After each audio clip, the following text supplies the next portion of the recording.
Me gustan las montañas porque me hacen sentir pequeño.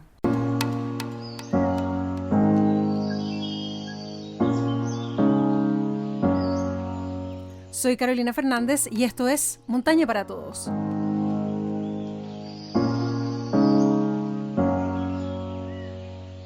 Hola amigos de Montaña para Todos, ¿cómo están? Siempre es un gusto reencontrarnos en nuestro podcast colgado en Spotify para hablar de distintos temas relacionados a la montaña. Y como siempre les recordamos que nos pueden seguir en nuestras redes sociales, montanaparatodos.cl, en el Instagram, también el correo electrónico con la misma dirección, donde pueden escribirnos y comentarnos este y otros capítulos. Hoy día vamos a hablar acerca de un tema que es relevante porque tenemos la tecnología haciendo que nuestra vida sea un poquito más fácil. ¿Y por qué no hablar acerca de la tecnología aplicada directamente a la montaña? Estamos junto a Camilo Rada. Él es amante de la naturaleza, de la exploración científica y geográfica. A falta de un nicho como el naturalista, ha vagado por áreas del conocimiento tan distintas como la entomología y la astronomía. De hecho, su amor por la montaña lo llevó a sentarse en las ciencias de la Tierra, donde obtuvo un máster en geofísica en la Universidad de Chile y un doctorado en glaciología en la University of British Columbia de Canadá. Actualmente es investigador y profesor en la Universidad de Magallanes. Ha trabajado en varias investigaciones glaciológicas y geográficas en la Patagonia, en la Antártica y el Yukón. De hecho, en esos mismos lugares ha sido también el escenario de sus principales incursiones en la montaña. Ojo con estas cifras, porque tras 25 años escalando, cuenta ya con más de 180 cumbres logradas, atesorando en particular 26 primeros ascensos, cada uno de esos producto de semanas abriendo huella en algún lugar remoto e inexplorado. Muchas gracias Camilo Rada por recibirnos, porque aparte tuvo la gentileza de hablar con nosotros desde Canadá, donde está actualmente. Así es que gracias Camilo por estar junto a Montaña para Todos. Gracias Carolina, gracias por la invitación, un placer. Bueno, adentrémonos en el tema en cuestión, en la tecnología aplicada a la montaña.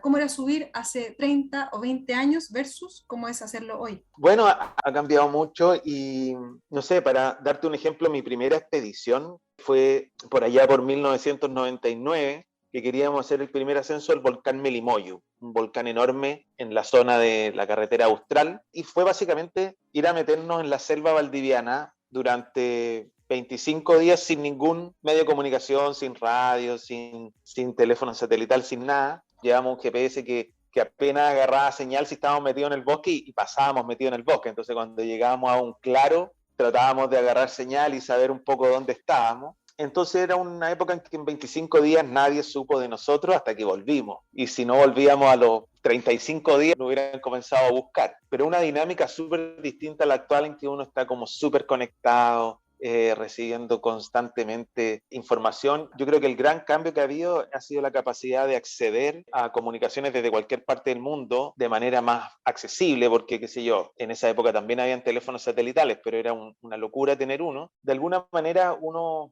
se sentía más aislado y más por tu propia cuenta. En el fondo no era así como si te quebráis una pata en el Melimoyu que apretabas ahí un botón y te iban a ir a buscar en helicóptero. Uno sabía que tenía que atravesar kilómetros de selva y no había nadie para ayudarte. Y yo creo que también si uno va a la generación anterior pasa un poco lo mismo, es decir, los que fueron a la Antártica antes de que existieran las comunicaciones de larga distancia, tú sabías de que básicamente nadie sabía dónde estabas y te tenías que rascar por tu propia uña. Entonces, a pesar de que lugares como Antártica o como el Melimoyo están exactamente iguales hoy que hace 500 años, pero la manera en que nos enfrentamos a estos lugares y el desafío que significan estos lugares es diferente por cómo ha cambiado el mundo. Y si lo comparas con algunos últimos ascensos que hayas hecho, en el fondo, ¿cuál es la gran diferencia o las grandes diferencias en términos del aporte que hace la tecnología a facilitar tu recorrido en la montaña? Si hacemos la comparación con el último ascenso que hicimos, que fue en Campo Hielo Sur, el Cerro Ilse, fue completamente distinto.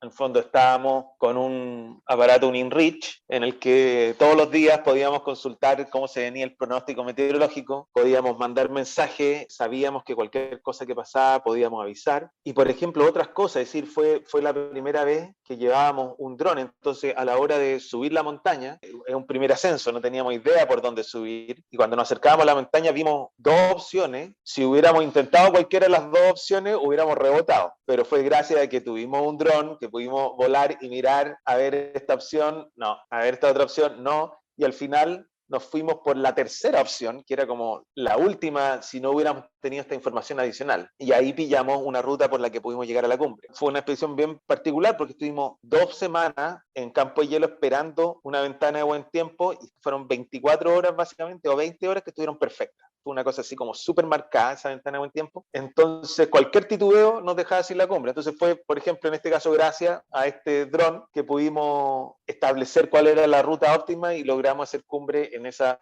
corta ventana de buen tiempo.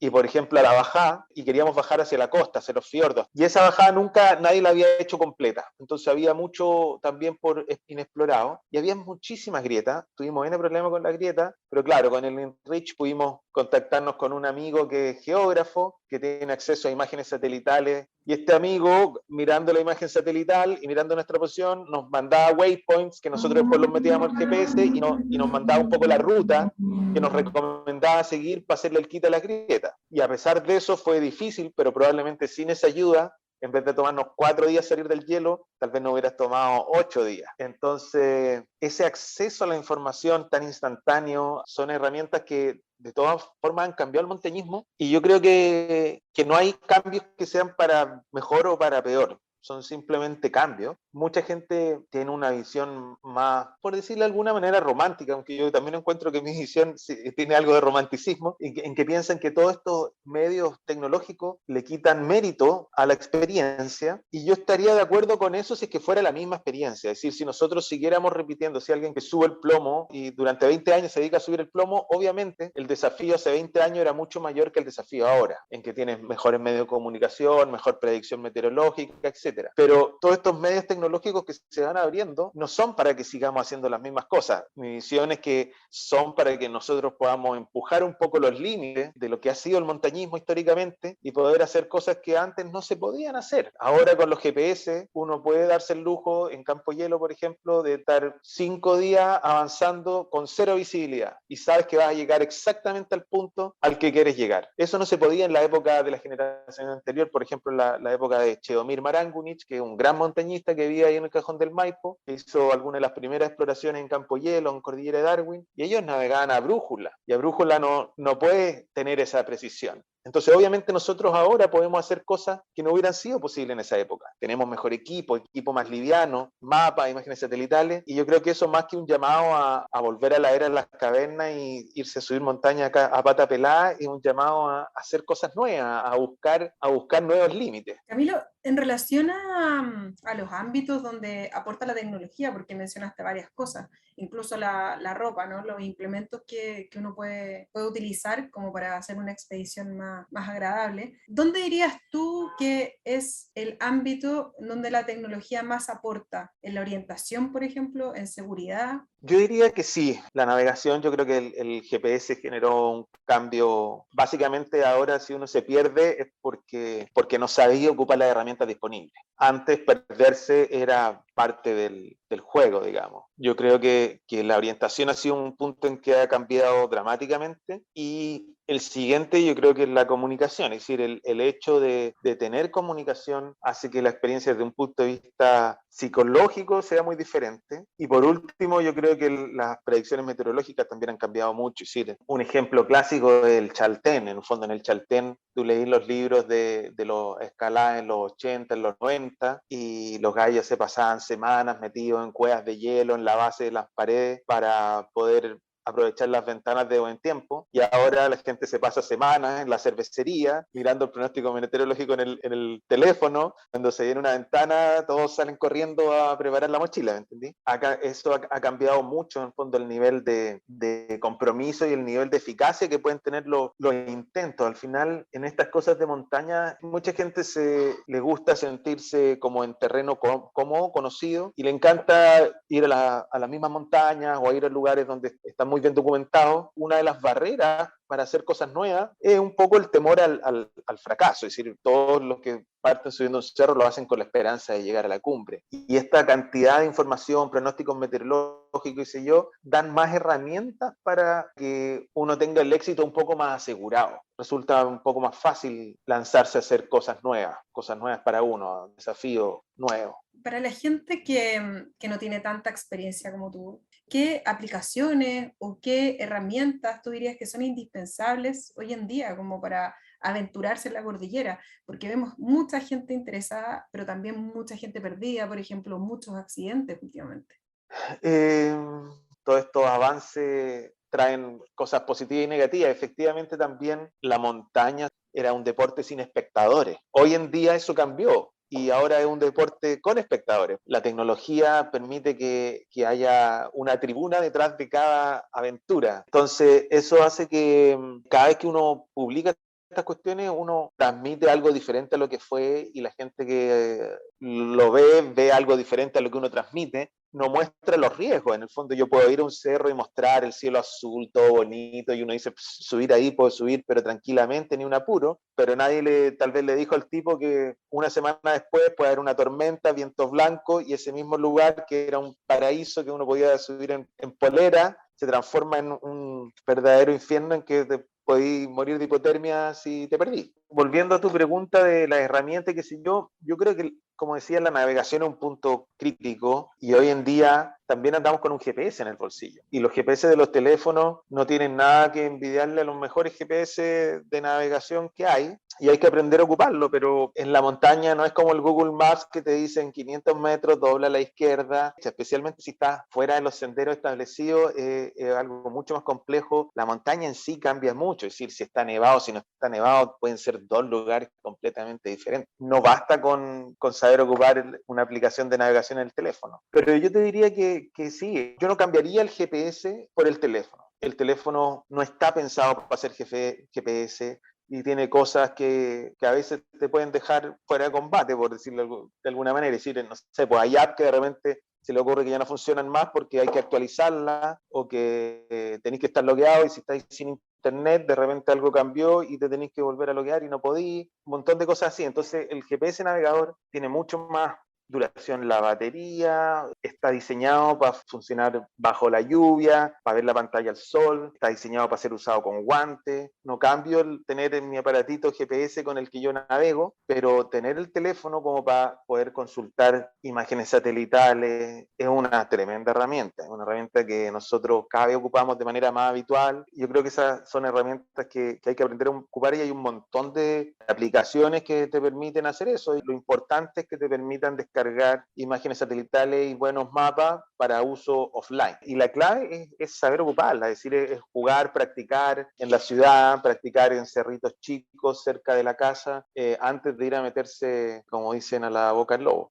Oye, con tus años de experiencia, si nos pudieras contar algunas veces donde, a propósito de la tecnología, tus decisiones fueron aceptadas versus, no sé, alguna situación que pueda haber significado algún peligro incluso de vida. Pucha, han habido no sé cuántas, pero decenas y decenas de veces en zonas de montaña, especialmente en campos de hielo, donde como es tan plano, es más fácil perder la orientación cuando uno está en el plató, en que hemos llegado de vuelta al campamento a punta de GPS, navegando sin ver nada, el whiteout que le llaman, estar adentro de una pelota de ping-pong, ni siquiera sabí si el paso siguiente es de subida o de bajada, vaya así como tanteando, perdí la orientación completamente. Cuando estamos navegando en esas situaciones, para no estar todo el rato mirando el GPS, que es un poco agotador, caminamos en fila india y el de atrás le va diciendo al de adelante que doble a la izquierda o a la derecha para seguir avanzando en línea recta. Entonces, para eso antes se ocupaba la brújula, pero igual la brújula también tiene algunos problemas y no es tan fácil. Y a la brújula, si vaya a caminar todo el día y te equivocáis en medio grado, termináis a 1 kilómetro del lugar al que ibas. Y si ese lugar al que ibas y era tu campamento donde tenéis tu carpa, tu comida, tu saco de dormir, entonces estáis frito. Entonces han habido decenas de casos así y a veces el campamento no los vemos hasta que estamos literalmente encima, a 20 metros recién, un montón de veces, y también en otras ocasiones te hace un poco más dependiente, y ese es un poco el otro lado de la moneda, que a veces uno se aventura a seguir escalando hasta tarde, a pesar de que viene mal tiempo, porque sabe que con el GPS va a poder llegar de vuelta al campamento. Pero ¿qué pasa si el GPS falla? O si se te va la Yo batería nunca, también, ¿no? si se te da la batería. Yo siempre he sido bien cuidadoso con eso y nunca me ha pasado, pero en una ocasión se vino una tormenta, estábamos divididos en dos grupos, un grupo estábamos intentando una escalada, una montaña, en la montaña estábamos en el lado de sotavento, entonces estábamos protegidos, no sentíamos mucho el viento, pero del campamento nos decían que el viento estaba horrible y que estaba rompiendo las carpas. Cuando llegamos abajo comenzamos a sentir el viento, un viento brutal así que a ratos, sí, cada 50 metros nos botaba al piso, nosotros nos volvíamos a parar, nos volvía a botar al piso, a veces te cansabas y te quedabas sentado, y estando sentado el viento te botaba y arrastraba pedazos de hielo así que te golpeaban por todos lados, en la cara, una tormenta realmente así feroz, y toda la ropa se te comienza como a cubrir de hielo pegoteado, pieza de hielo, y en esa situación estábamos navegando, volviendo al campamento, y al prender el GPS, como estaba con un mitón todo tieso de hielo, al mismo tiempo que prendí el GPS apreté otros botones, entonces sin darme cuenta le bajé el contraste del GPS al mínimo. Entonces no se veía nada en la pantalla. Cambié la batería, nada. Entonces mi conclusión fue, murió el GPS y nos quedamos así como sentados diciendo, hasta aquí nomás llegamos. Es decir, no teníamos pala para hacer una cueva, teníamos un deadman, que es como un pedazo de metal que se ocupa para hacer anclaje en nieve. Y dijimos, pucha, tal vez podríamos cavar algo con esto. Y estábamos así como diciendo, hasta aquí nomás llegamos, cagamos. Pensando si íbamos a poder pasar la noche en esas condiciones sentados en la nieve. Obviamente no hubiéramos podido, nos hubiera dado hipotermia. Y en esa ocasión, por suerte, nuestros compañeros que estaban en el campamento en un momento salieron, comenzaron a gritar y en una de esas pausas nosotros los pudimos escuchar. Y con luces nos guiaron hasta el campamento. Pero una muestra de cómo también uno se hace dependiente de estos instrumentos. Hay que pensarlo dos veces antes de depender de uno solo. También en ese sentido tener Y nociones de orientación que son más análogas y que utilizaban probablemente montañistas de antaño, que en esas situaciones obviamente te sirven. absolutamente, absolutamente. En este caso particular, por el tipo de condiciones que estábamos de whiteout, que no se veía nada, era particularmente difícil, pero en otras ocasiones, si hay visibilidad y uno puede ver las montañas que te rodean y tener referencias visuales, exactamente uno puede navegar. Y pasa un poco, yo creo que lo mismo que le pasa a todo el mundo ahora, es súper fácil ocupar el Waze o el Google Maps o todas estas aplicaciones que te ayudan a navegar por la ciudad. Y por lo menos yo, desde que la ocupo, ya ni me fijo en los nombres de las calles, se me olvidan, como que antes yo me sabía de memoria los nombres de las calles, cuál venía después de cuál era para qué lado, y ahora me he ido a vivir a otras ciudades, y en esas ciudades no me he aprendido nada de eso, porque yo simplemente pongo la dirección y sigo el teléfono. Y en la montaña pasa lo mismo, si uno está siguiendo un track nomás y no está prestando la atención al entorno, te quedáis sin batería y chao. No podéis volver. En cambio, si tú sí le estás prestando atención al entorno, que es algo crucial, tú puedes encontrar la ruta de vuelta sin problema. Entonces, en la medida que uno comienza a conocer e interiorizarse más con el terreno, es mucho más fácil esta navegación análoga que tú decías. Por eso que es súper peligroso lo que comentabas antes, de que gente que están acostumbrados a vivir en la ciudad, de repente se van para afuera y quieren irse into the wild, así como a lo salvaje, sin tener este proceso de aprendizaje, de conocer ese territorio, es súper complejo, porque es muy fácil perderse, especialmente si además no manejas las herramientas que un poco que te permiten suplir esas cojeras. Obviamente con GPS y todo eso uno suple esa cojera, pero claro, lo que tú decías, si falla, te quedas ahí en pelotas, por decirlo de alguna manera. Hemos hablado de tecnología indispensable, de la que te ayuda dentro de la montaña. ¿Te ha pasado en alguna excursión en todos estos años andar con algo que tú dijiste, no, con esto la voy a romper en la montaña, me va a servir, y al final fue pura carga de peso? Desde el lado de la tecnología, me ha pasado, por ejemplo, con los paneles solares. Entonces, en algunos lugares, que si uno va en verano a la Cordillera Central o a Perú o al Himalaya, sí, el panel solar anda re bien, pero en otros lugares donde los días son más cortos o las condiciones son más malas, a mí me ha pasado con paneles solares de que ha sido al final un cacho. Mi opción ha sido simplemente conseguir pack de baterías livianos y ir con baterías suficientes para todo lo que necesiten todas las expediciones, así tengo la energía disponible cuando la necesito. También me pasó un poco, había un dispositivo de comunicación que se llama el Spot, que es unidireccional, que tú simplemente puedes mandar mensajes, pero nunca sabes si los mensajes fueron recibidos. Y eso también para mí siento que no son un aporte. Muchos de los mensajes no llegaban y aunque llegaran, al final uno no sabía si llegaron. Entonces te pueden dar una falsa sensación de tranquilidad y alguien puede estar súper preocupado. Entonces al final como que dependís de un medio tecnológico del cual no puedes verificar de que esté funcionando, no puedes saber si los mensajes llegaron. Entonces no fue un gran aporte de la tecnología, digamos. Me hablaste hace poco acerca de los tracks, ¿cierto? Para la gente que no sabe, en el fondo se van marcando ciertos puntos dentro del camino y después uno los puede hacer de vuelta. ¿Qué opinión te merece aplicaciones que yo, Carolina Fernández, puedo subir un cerro y me marca la ruta que yo emprendo y esa ruta queda a disposición de otras personas que las pueden revisar offline, pero con el riesgo, creo yo, esta es mi opinión, de que tú te aventuras a seguir una ruta que quizás no es la mejor o la persona se perdió y tú también te vas a perder en el camino. Entonces, no sé, ¿qué opinión te merecen ese tipo de aplicaciones que hoy en día existen? Mira, yo creo que son buenas herramientas. Entonces yo creo que son súper valiosas. Tienen que ser tomadas no como una guía de que esta es la ruta, sino que es como una herramienta más. En el fondo, tal como uno para seguir una ruta mira fotos, mira un mapa, mira el paisaje, una herramienta más son estas aplicaciones y estas rutas que ha hecho otra gente.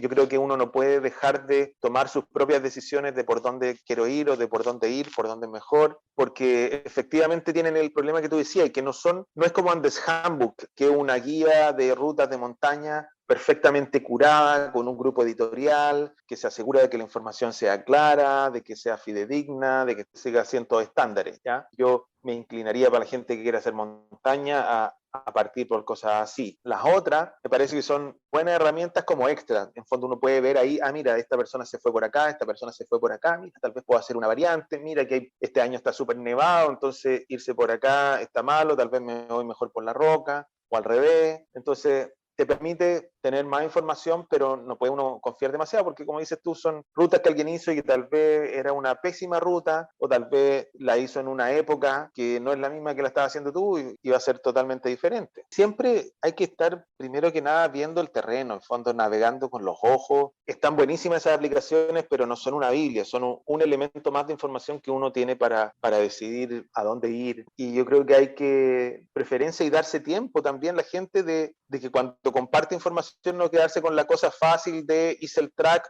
compartirlo, sino que darse el tiempo de poner un poco de explicación de cómo era el track, de qué se trataba, para qué tipo de gente era, en qué época se hizo, recomendaciones, que obviamente es más trabajoso que simplemente subir y poner, apretar un botón y poner compartir mi track. Y así se construye comunidad, se construye información valiosa para seguir avanzando. Es decir, en el caso mío, cuando partimos teníamos algunos libros con rutas, unas fotocopias que habían en la Federación de Andinismo que tenían un montón de información. Toda esa información era súper valiosa y la íbamos ocupando. Algunas eran pésimas, otras eran buenas, en una despotricada porque se perdía y que no era para nada claro, y otras te ayudaban, pero al final son todas herramientas que te van ayudando y ahora hay más herramientas y hay que seguir sabiendo y escogiendo qué información ocupar, pero siempre al final uno no se puede confiar de nada al 100%, porque aunque la ruta sea perfecta, las condiciones pueden cambiar completamente el lugar.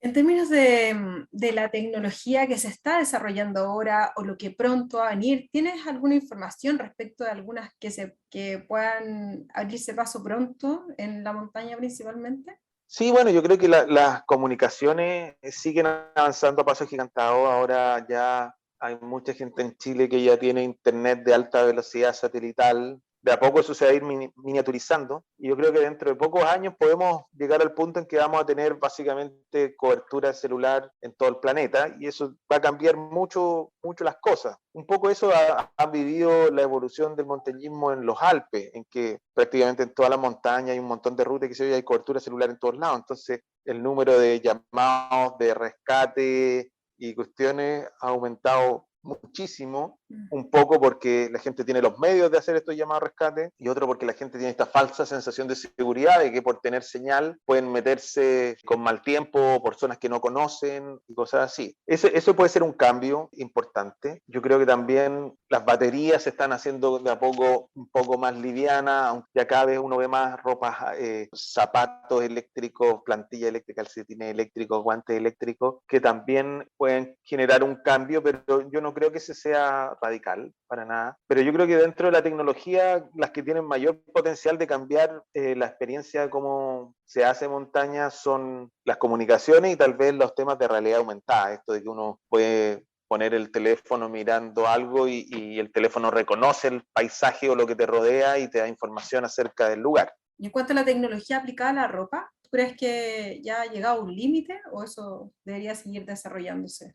Yo creo que se va a seguir desarrollando, pero en la ropa los cambios en general han sido mucho más graduales. Que lo que me gustaría a mí es que se disociara un poco la moda de la ropa de montaña, en el sentido de que el hecho de querer tener ropa buena, pero al mismo tiempo que está la moda, esa combinación ha hecho que la ropa de montaña se haya transformado cada vez más desechable. Y eso creo que va en la dirección incorrecta, pues, en el fondo de seguir generando basura y de que el montañismo se centre más en el equipo que en la montaña. Es decir, hay muchas veces, y yo caigo también en eso, pero me parece que no es la dirección que tenemos que ir. A veces uno puede pasar en una conversación de un asado con montañistas, puede ser de que más de la mitad del tiempo estáis hablando de equipo en vez de montañas, ¿cachai? Como que la gente se vuelve fanática del equipo de montaña más que de la montaña. Creo que para que haya ropa realmente con más tecnología serían ropas que tendrían sentido si fueran para durar. Algunas marcas son interesantes en el sentido que han planteado eso de tratar de reutilizar más, de reparar, y todo eso yo creo que es la dirección correcta. Bueno, sí, y lo importante es abrirse a estos cambios, ¿cierto? Como hablábamos al principio, no quedarse estancados en que la tecnología al final nos quita el goce genuino del montañismo, sino que complementa una buena experiencia. Sí, yo creo que más que decir, porque uno puede hacer del mismo modo, uno puede decir, pucha, el hecho de estar conectado, el hecho de tener mapas, uno no puede acceder a las aventuras que tenía la gente hace 100 años, en que realmente iban a lugares enormes, completamente inexplorados, que no sabían nada. Ese misterio ya no se puede acceder a eso. Entonces uno puede decir, pucha, ahora el mundo es más fome, o uno puede alternativamente decir, oye, pero ahora tengo toda esta herramienta y si las sé ocupar bien, puedo hacer cosas que nunca nadie había hecho antes, cosas que no se podían hacer antes. Oye, por último, Camilo, ¿qué consejo le podrías dar respecto al uso de la tecnología a las personas que están recién iniciándose o que tienen poca experiencia y que aspiran a más? Que es una buena herramienta, pero que no pierdan el foco, que en el fondo el foco es ir a la montaña, conocer la montaña, disfrutarlo, no dejen de pasar tiempo mirando un mapa, tratando de identificar las montañas que los rodean, tratando de identificar las plantas que los rodean, las rocas que los rodean, de compenetrarse con ese ambiente. Mucha gente tiene esta onda así como media hippie de la tierra, del contacto con la tierra de Pachamama, pero no tienen idea de nada. En el fondo no saben distinguir una planta con fruto comestible, una que no saben los nombres de las plantas, de los insectos, de los animales, de las montañas. Quieren conectarse con la naturaleza y con el cielo, pero no saben cómo se mueven las estrellas, a dónde está el sur o el norte en base a las estrellas. Como que tratar de tener esa conexión más física, más real. Y la tecnología es una herramienta que hay que aprender a ocupar para poder disfrutar de esos entornos de maneras más estimulantes y de manera más segura. Para mí, el GPS, yo creo que aprendí a ocuparlas muy bien, porque para mí no son solo herramientas, son un juguete también. Y es un poco un juguete que uno tiene que aprender a ocuparlo en una situación de poco riesgo, de una situación lúdica, experimentar cosas que son de la vida real. Por eso los gatos chicos están siempre corriendo, haciendo como que cazan cosas, saltando, peleándose. Uno comienza a jugar con ellas en la ciudad, comienza a jugar con ellas en situaciones en que no son de vida o muerte. Sin esa experiencia es imposible hacerlo bien cuando las papas queman. En el fondo, yo gracias a que paseando en todos los paseos en que no necesitaba guardar un track, no necesitaba guardar puntos, o tal vez no necesitaba mirar el mapa, pero lo hice simplemente porque me gusta, porque es una cosa entretenida. No es que la tecnología te da la respuesta exacta, te da información, hay que saber interpretarla y para eso se necesita experiencia y esa experiencia se obtiene un poco con este juego, con este practicar. Te quiero agradecer a nombre de todas las personas acá que están escuchando este capítulo acerca de la tecnología que se aplica a la montaña, porque es un honor de verdad tenerte con nosotros y que nos abras la mente, que nos abras acerca de tu propia experiencia de cómo la tecnología puede ser un verdadero aliado en situaciones de riesgo y que la montaña las ofrece constantemente. Yo creo que sí, hay riesgos, qué sé yo, pero tampoco hay que asustar y yo creo que dentro de todo la montaña es una tremenda maestra, es un lugar hermoso y es acogedora, sí, pero hay que saber conocerla. Bueno, Camilo, muchas gracias por haber estado con nosotros en este capítulo de Montaña para Todos. No, gracias a ti, un placer estar acá y bueno, cuando quieras conversar de montaña siempre es un placer. Bueno, a todos ustedes que nos están escuchando les queremos dar las gracias también e invitarlos a que visiten nuestras redes sociales, no solamente en Spotify, nos pueden dar seguir también, y en Instagram, montanaparatodos.cl es la cuenta, y también montanaparatodos.cl@gmail.com es el correo electrónico. Nosotros nos despedimos, será hasta la próxima, les mandamos un abrazo, chao.